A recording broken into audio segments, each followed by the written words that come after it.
Hey, happy Friday, everybody. It's Paulo Brandt with this Weekend in Rates, August 23rd, 2024. Yes, this is on social media as well. This is my second time today doing a live video. There's just so much to talk about. In fact, if you missed it, Danielle and I did about a 45-minute conversation going over the questions and answers of how, the changes that's going to happen with buyers as it relates to commissions with real estate agents. I think it's a really informative 45 minutes.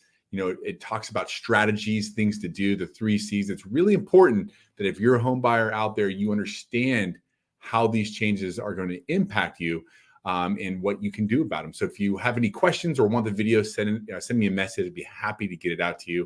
If you have any questions, let me know. In fact, that QR code right there, it's called a Hopes and Dreams Conversation. If you click that, my calendar will come up, pick a time, we'll chat. How's that sound? All right, let's get to the market here.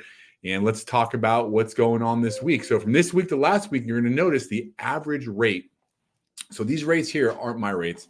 If you look in the description or if you look in the email, you'll see my rates, which I'm not going to lie, are a little bit better in this. But these are the average rates across the boards. They are on a decline. They are declining, which is great news.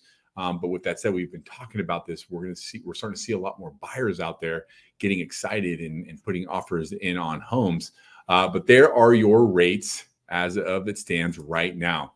Let's start off at the beginning of the week and let's talk about what happened. So this week, the Fed's notes came out about their last meeting. And, if we take a look back over the past year, everything has changed except for the Feds and where they stand. By the way, I don't think I've ever said this. I always want to thank MBS Highway and Barry Habib for all the great information that they give us so I can share it with you. They're absolutely amazing. This is where I get about 95% of my information I share with you. Going back to it, so everything has changed except for the Fed's fund rate. Take a look. Core PCE, right? That's a measurement of inflation. Since 2023 to 2024, it's gone from 4.3 to 2.6. The core CPI has decreased. Unemployment rate has increased, which was a really important indicator for the Feds to talk about inflation. The 10-year Treasury has gone from 4.15 to 3.9. Everything has changed except for that Fed's fund rate, which sits at 5.375. Now, after the meeting, it's conclusive, the minutes from the Fed's meeting of July 30 through 31st, that the vast majority of the Fed do observe that if the data continues to come in as expected, it would likely be appropriate to ease the policy at the next meeting, which means in September, they're going to reduce the rates. Now, keep in mind, a lot of misunderstanding here. When the Feds reduce their rates in September, that is not going to be a direct relationship to 30-year fixed rates. In other words, if they reduce the rates by 0.25%, it doesn't mean that the 30-year fixed rates are going to go down to 25%, or excuse me, 25%. Yeah, 25%. Remember, 30-year fixed rates are traded on the open market. They're bonds. So the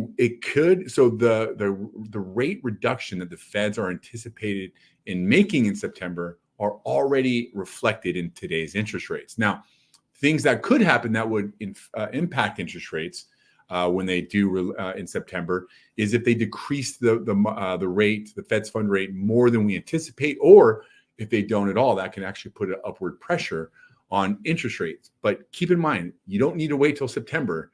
Those rates, that reduction has already been impacted or seen in today's rates. Boy, that was tough for me to get out. I don't know what happened there.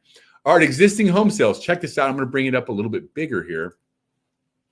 What we've seen is that sales price have picked up modestly for the closings in the month of July. It's important, though, this is huge, to note that this report is reflective of shoppers during May and June, where mortgage rates were more than 0.5% higher than they are at current levels. So,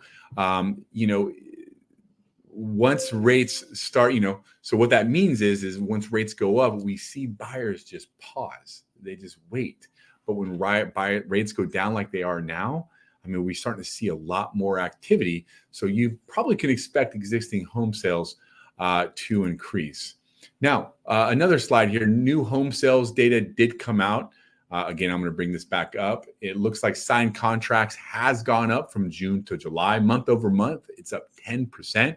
year over year, 5.6%. Now, median sales price has gone up month over month, 3.1%. But remember, that is not a measurement of inflation. That simply means at 430, at 430, half the houses sold higher than that, and the other half sold lower than that. That's it. What I'll share with you when the actual appreciation numbers are going to come out. Stay tuned, my friends. All right, let's continue. Next week, we have durable goods orders, Case-Shiller, and FHA appreciation reports. There it is. So next week, we're going to actually get the appreciation reports. We're going to talk about consumer confidence, mortgage applications. The big one is going to be on Friday. PCE, that's personal consumption expenditure. That's a measurement of inflation. And you know how I always end this. If we're not working together, or if you have questions about your mortgage, your refinance, anything like that, and you don't want to commit or you don't want to fill out an application, go ahead and click that QR code. I can't talk. And book an appointment. It's called a hopes and dreams meeting. There's no credit pulls. There's no applications. There's no commitments. It's me and you putting a plan in place for you and your family to help you save money. That's what I do. I want to help you and your family save money. All right, my friends, that's all I got for you. I hope you have a wonderful weekend. I'm around this weekend. If you find that dream house, I would love to help you get the financing for it.